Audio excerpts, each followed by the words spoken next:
So Rivus, let's talk about the Younger Dryas. How did it All end? right. What happened? Well, a lot.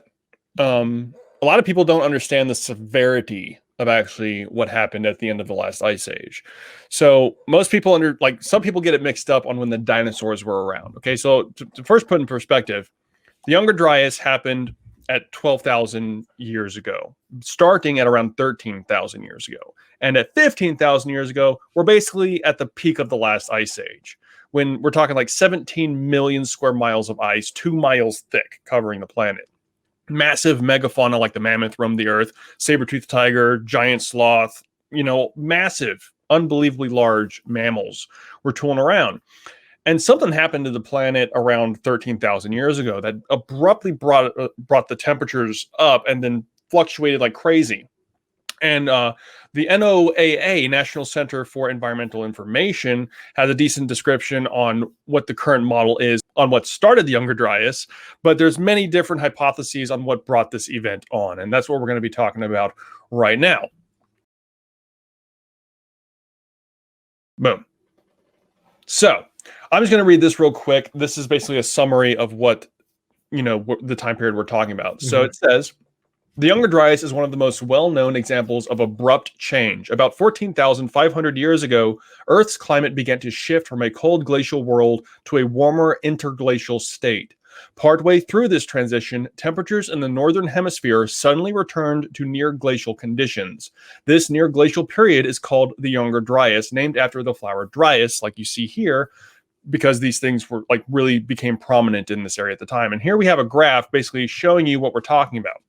So down here is at the peak of the ice age, what we were just talking about. And then we get this abrupt spike that then plummets back down into freezing. And this blue period marked on this graph is the Younger Dryas. It's 1,100 years of just super freaking cold. Colder, in fact, than the peak of the last ice age. And then out of nowhere, around 12,000 years ago, we come right back out of that freezing until it finally levels off into our modern warmer climate called the Holocene that we are currently experiencing today. And from start to finish, this entire transition takes about 3,000 years. Okay. And by the time all of it was said and done, the majority of the megafauna had just disappeared, just straight up went extinct or were going extinct. And during the cold spell. Yes, that's during the peak of the Younger Dryas. The coldest point is when the majority of them vanish. Okay. And then they kind of trickle off as it progresses. But what also happened is that all of the glacial ice had melted rapidly, and we covered that in the last video, showing you the land formations of the melting of the glacial ice and the sudden bursts of the glacier dams breaking, releasing an incredible amount of water. But so the what's interesting about this and how we have this kind of data is from we drill these ice cores from the glacial ice in Greenland and the Antarctic, and they can measure the oxygen isotopes in the layers of ice. And the ice accumulates from snow coming down that just continuously gets packed down into these thin layers of ice. And we can determine what the climate was and what the atmosphere was like a really long time ago. And that's where this data comes from. And the original hypothesis before we had this data was that the end of the ice age took tens of thousands of years to happen. A slow, gradual climb from cold to warm, and the ice just slowly melted away. Well, come to find out, no. This happened abruptly and quickly on a geological sense of time, and most people don't understand the severity of the change we're talking about. Now, there's been many different hypotheses on what caused this kind of event. Like, what could possibly bring the planet from freezing to warm in such a short period of time? And there's not enough volcanic activity that can do this. We're talking the amount of ice we're talking about that melted within this period. There's not enough thermal energy in the Earth to be able to do that. Yeah. And so this was kind of a puzzling question for a long time. It's actually called the energy paradox, I'm pretty sure is what it's called, on what melted the ice and what brought the temperatures up.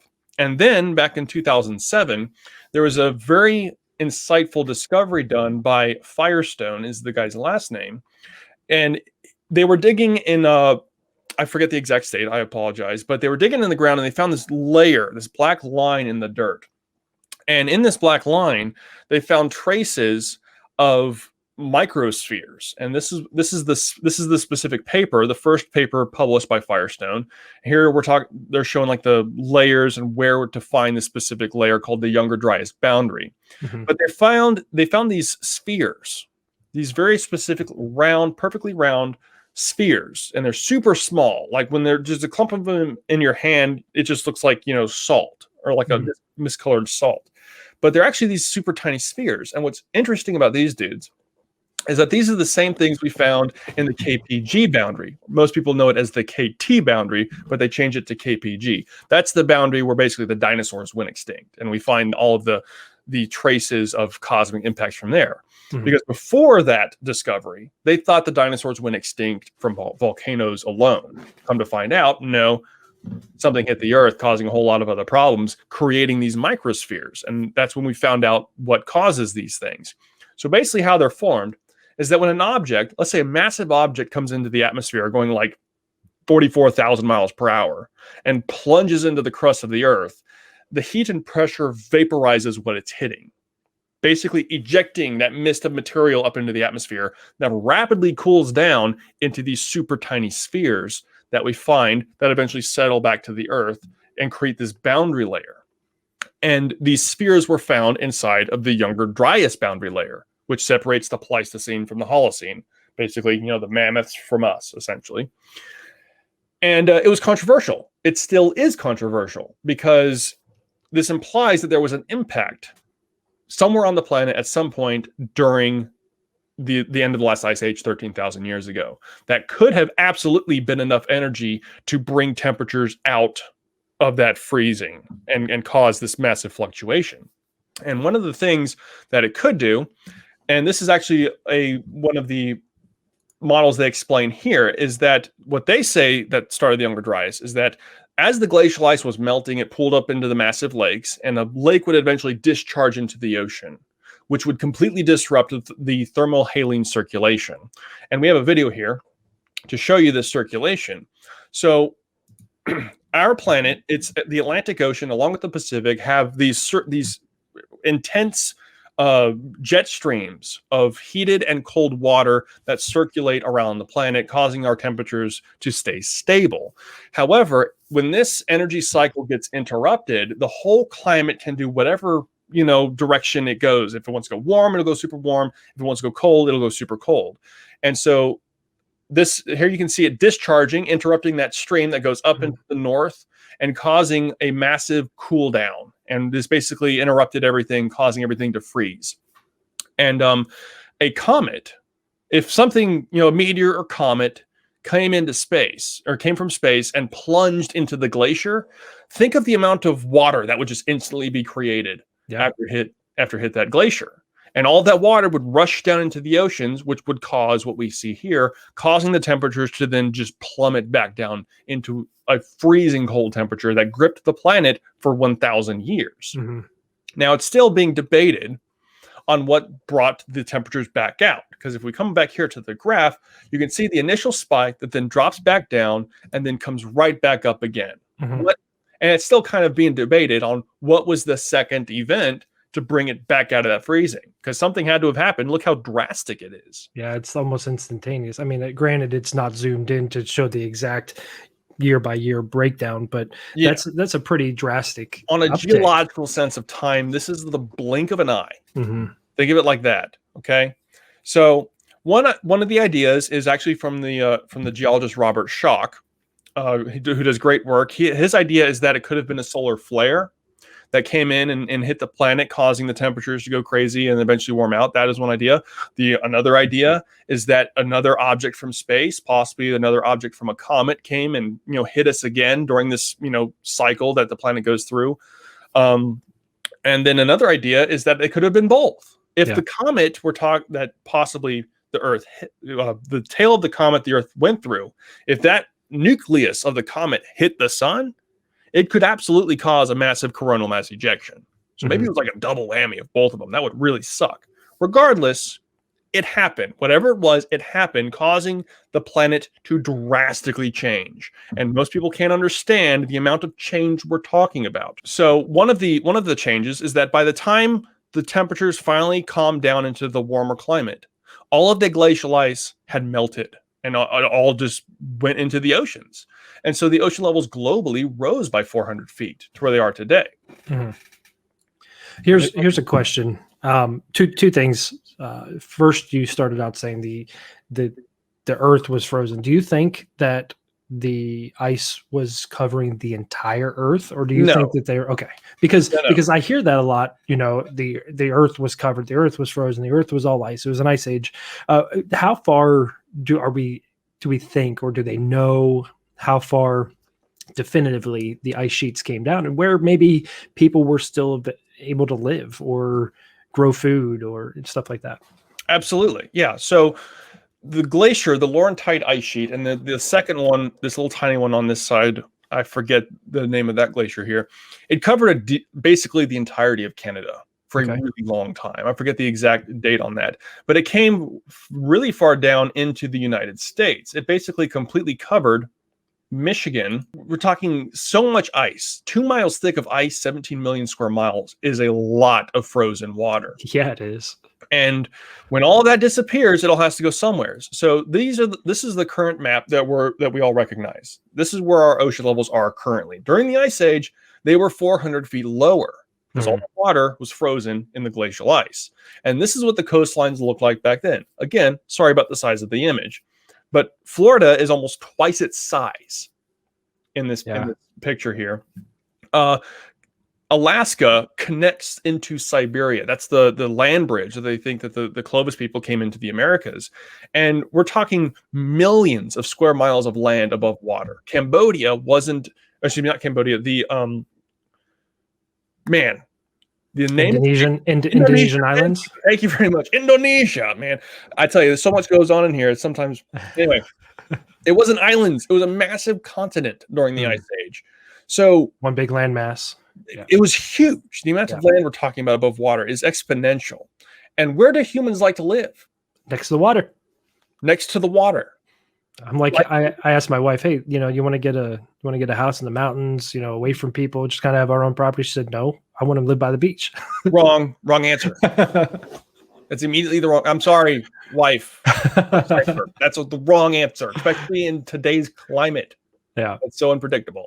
It is. Yeah. It's very unpredictable. But those are the chances we take too. As humanity, we look at our life and we're like, okay, so I might live 100 years. As a human, this global warming and everything could all happen, and a comet can hit the Earth, and we can live our life afraid of the next catastrophe, or we can be like, you know what? I know I'm going to die. I would like to die by the beach. That kind of goes back to my analogy of I want to be close enough to Yellowstone to where it takes me out, like a minute or so after it goes off. You can go, oh wow. Exactly. That's a good plan. Could you imagine watching a 600-foot tsunami coming at you at 600 miles an hour? That'd be insane. I literally have nightmares about that kind of stuff. So that would be, that's one of my reoccurring nightmares, is being consumed by just an enormous wave. It blows my mind. I don't know why. I have no fear of the water. I have no fear of any of that stuff, but just the thought of a huge wave destroying everything is in my nightmares. So the adrenaline rush must be insane. Another thing you had mentioned was you were talking about these little beads. Are they glass? Are they just minerals? Kind of pulled together? And are they, like, for instance, if I go out in my backyard and I dig down however many feet, would I find this layer of beads, or is it only found in certain areas of the Earth? The first field we found where samples were taken is over here. The majority of it comes from the Americas. And then they found traces of it in Europe, and that was the model for a long time. And then they found traces of it in Australia and then all these other places. And we have these microspheres basically in the bubbles you see here on this map. Okay. And this is just kind of a rough estimate as to where they predict from the samples they've taken. Right. They haven't been to every single location. Exactly. They might have. If they did that kind of a survey, I want to give them a gold star, because that would be impressive. That's how we need to search the planet. If I was going to say, if they did a survey like that, we might actually know some answers. We would probably know a lot of answers. I mean, right now we only know we know less than 97% of humans' entire existence for the 300,000 years we've been on the planet. We know less than basically 3%. Wow. So yeah, there's a lot to learn about our species on this planet. But yeah, so that debris, like those microspheres, get shot up in the atmosphere, and they just kind of linger, and they eventually settle. And this is the places where we've basically found them. Is what you see here. Okay. So one of the main problems that the Younger Dryas Impact Hypothesis has had in the academic world is they say there's no crater. Where's your crater? If this was a massive impact event, then where's your evidence for it other than what we have so far? Well, one of the counter arguments to that is, first off, if it was a comet, comets are mostly made up of icy gas with a few rocks and debris in there. So a lot of it gets burnt up in the atmosphere before it ever hits the ground. If it was large enough and moving fast enough to hit the ground, if it hit a massive 2-mile thick glacier, the majority of its energy is going to be just expelled by turning all of that ice into water. So there's not going to be as much energy to cause a conventional crater that we're familiar with as if it were to hit like the desert. But one of the candidates for a possible crater is the Hiawatha Crater that's underneath the glacial ice in Greenland. And this crater, you can fit Paris inside. It's very large. And here's like a computer rendition of the kind of the size of it. And there should be, here we go. That's Paris sitting inside of the Hiawatha Crater. Wow. So this is still currently underneath ice, but we can see the rim of it, the way the ice has retreated around it. NASA found this crater back in 2017.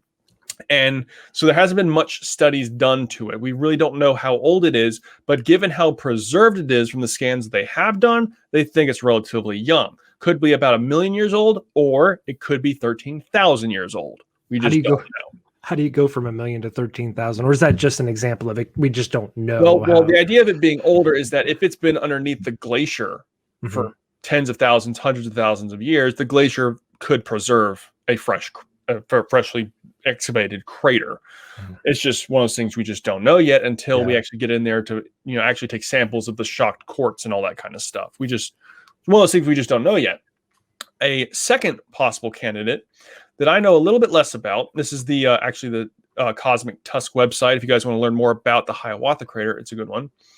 But there's another crater here that is off, basically just, I forget exactly, Lake Ontario is where this one's located. That could also be relatively young. Again, more studies need to be done into it. We just don't know yet. And until more studies are done to appease the ones on top, this is still just going to be a hypothesis. But if it turns out that one of these took place between 12,800 and 13,000 years ago, the Younger Dryas Impact Hypothesis is confirmed. Things were coming into the atmosphere that could absolutely affect the climate and state of the planet to have it change drastically. Because every time the planet gets hit by something from space, something big happens. Can you imagine being a person at that moment? Like you were talking about, if Yellowstone erupted, can you imagine being that person, seeing that come into the sky and everything that is now changed forever?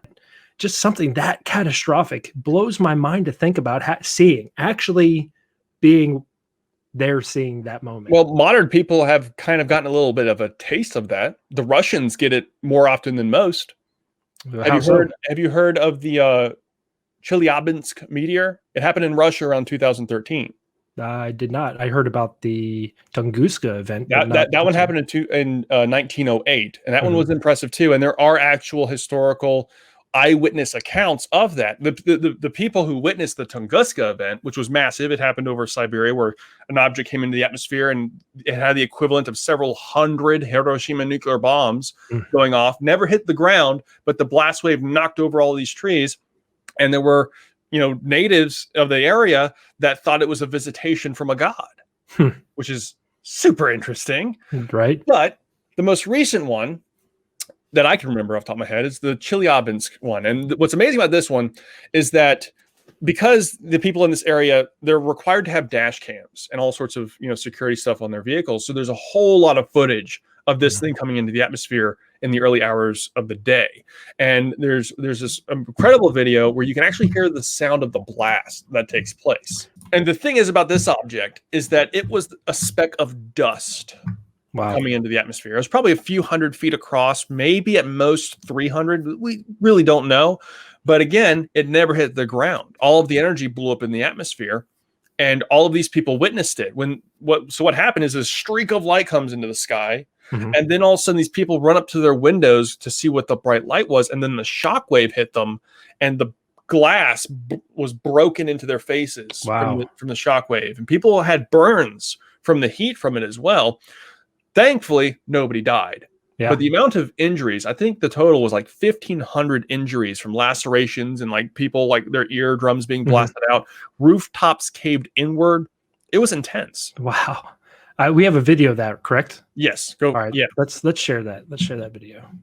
So if we play this first one, this is going to be it just coming into the atmosphere, which is a blazing sword of just destruction waiting to happen. So imagine, drinking coffee at a stoplight and you see that. So this next video is going to be the one with the sound where you actually hear the blast. This is amazing.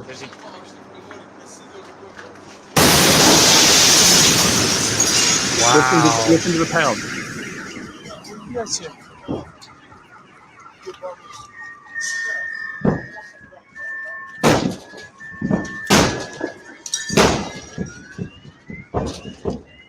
So yeah, it sounded like gunshots at the end there too. Well, actually, what's interesting is that the people who heard it said it sounded like massive boulders falling, which was also very interesting because the same people who witnessed the Tunguska event said it sounded like boulders falling from the sky. Interesting. Did this you said never made impact anywhere? It just burned up in the sky. The largest portion of it actually plunged into an icy lake. They actually had to like dive down and actually retrieve it. And it was this massive, like 500-pound, chunk of rock that they found in the ground. Yeah, dude. And a whole bunch of like these tiny pebbles and debris came raining from the sky and basically coated the whole area. Kind of sound familiar. And the people were actually selling the bits and pieces of the meteor. Of course they would. Some people were also conning people by just picking up random rocks and being like, it's a meteor. Of course they would. Of course they would. Of course they would. That's the broken part of humanity. You want me to continue playing this? That's good. All right. So, moral of the story, these things happen. Now, that was a very, very small one, along with the Tunguska that flattened like 80,000 trees, I think was the number. Could have been 80 million. I forget exactly. But anyway, so objects coming in the atmosphere. And what's also, kind of an interesting thought is that after World War II, and all of a sudden everybody had nuclear bombs during the Cold War, all of these governments created electronics and technology to listen to hear for nuclear bombs going off. And when they turned them on and they were listening to them, they heard bombs going off essentially all the time, several times a day. And they're scratching their head and they're trying to figure out who's blowing up these bombs. Well, come to find out, it wasn't anybody, and it wasn't humans. It was objects coming into the atmosphere over top of the oceans, where people aren't around to hear it or see it. Yeah, or see it exactly.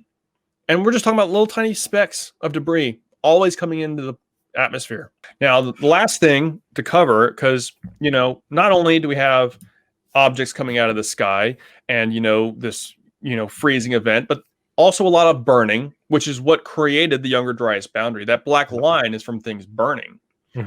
But humans also had to survive the flooding that took place. Ocean levels globally rose by 400 feet.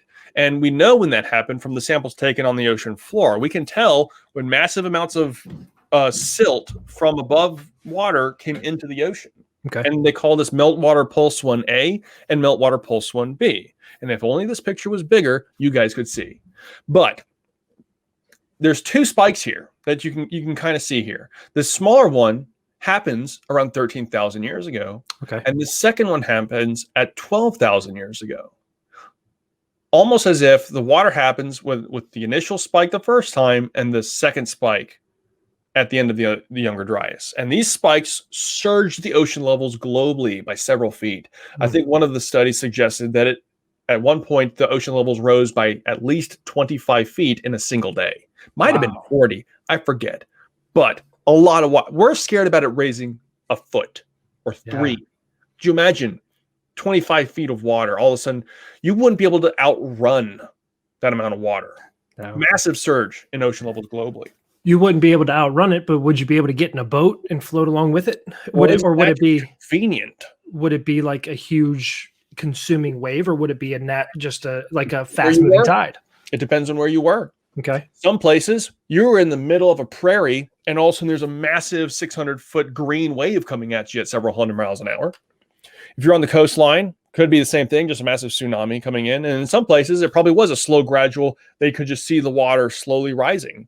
Because they weren't closer to the impact dependent. Exactly. Was dependent on the event that was happening, whether it was a large wave, whether it was fire, whether it was a slow rise of water. It all depended on your location as to where this event took place. Yeah, okay.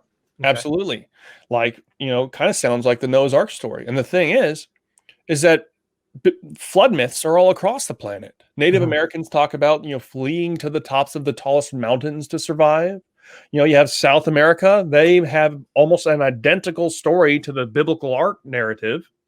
Obviously, you have the Epic of Gilgamesh with the character Itnu-Pishtim being Noah in the biblical narrative. And so many of them share the exact same story of a guy warned of a flood. He builds a boat. He takes his family, a bunch of animals and supplies, survives the flood, releases a dove, raven, or vulture into the sky. They come back with some kind of twig or something. They hit land and boom, everybody's happy. That has been retold across the planet from almost every single culture for thousands of years. And it's not because it's a made-up story that these people were trying to use to cope with their reality. It is the PTSD memory of a horrific event 12,000 years ago that has permanently scarred our species' psyche. And to such a level that we have completely forgotten our past. As Graham Hancock says, we are a species with amnesia. That's true. We are but infants again, having to restart what was before. So, do you think all these stories all tie back to one Noah? Or do you think that each culture had their own Noah? I think that the ones that share the strikingly similar characteristics and features probably have a singular origin. Okay. But there's other flood myths out there that are just straight off the walls. Like, that sounds crazy. Okay. Like, I like people turning into fish. Yeah. That kind of stuff. That's, I'm pretty sure, somewhere in Asia. It might have been Japan. But yeah, there's like Indian stories of like a god putting these people in a box to protect them. People surviving the flood by going inside giant clams. All sorts of crazy stuff about surviving the flood. But it's everywhere. And that's the moral of the story. This happened, and these stories tell that memory. It's just been skewed over 12,000 years of people passing down the story, for the majority of it by word of mouth. Because after this kind of event, nobody's writing anything down. You're concerned about water, food, and shelter at that point, right? So word of mouth for thousands of years, until finally somebody writes down this crazy story that then gets warped even more over more time, until we're finally here in the 21st century reading this story going, this sounds completely made up. And they close the book. Most of Western society has that Judeo-Christian belief where Noah and his family were the only survivors of this biblical flood. And then that was, I still wrestle with the timing side of it, from the quote unquote biblical text and everything. Like, some say that the flood was around 10,000 years ago, which puts it, I think, around 8,000 years before current. That would have been BCE. But that doesn't line up with 12,000 years ago. Well, what's interesting is that there is a possible event that could have sparked specifically the Noah's Ark story. Okay. And this happened around 4,000 years ago. This is called Berkel Crater. This is found in the middle of the Indian Ocean. And it's about right there. Sorry again about the size, guys. But the evidence for this guy are these massive tsunami deposits that are all over Madagascar, parts of Australia, and even parts of Asia, where massive waves came inland and then drug everything back out, then came back in from the splash of this impact event that happened that they date to around possibly 4,000 years ago. If this is the case, you can see that the direct path that this tsunami would also go would go right up through the Red Sea and completely engulf this area. And this flooding event correlates with the time period given in the biblical ark narrative. Okay. So what I think could possibly, explain this story having such striking similarities with other cultures across the planet is that I think this is my opinion. As these stories get passed on, multiple events slowly mix into one. People begin to forget there were two floods, and they lose the one and mold it into the first. That's fair. I think that could happen. I have no evidence for that. Right. But I think, the trauma of these events being so strikingly identical to one another, people go, oh, that flood must have been that one type of thing. So possible explanation for the Noah's Ark story. But yes, multiple flooding events have taken place. But the big one that drastically changed this planet happened 12,000 years ago. And that we believe is attributed to the Hiawatha Crater in Greenland. It's what we lean towards. Yeah, that's as of right now, that's where we feel, or mainstream science feels, that direct impact came from that area. Okay. And until something comes up, that's where we're heading to continue to do more research. Awesome. Well, thank you so much for this information on the Younger Dryas Impact Hypothesis, man. It helps to get that information and really to categorize it and say, okay, I'm understanding how things are making sense in the whole time span. So thank you very much for explaining your Younger Dryas Impact Hypothesis from your TikToks. I do appreciate it, and I look forward to doing more videos on these topics soon, man. Anything you want to say before the next video? Well, we'll keep it a secret. See you guys later.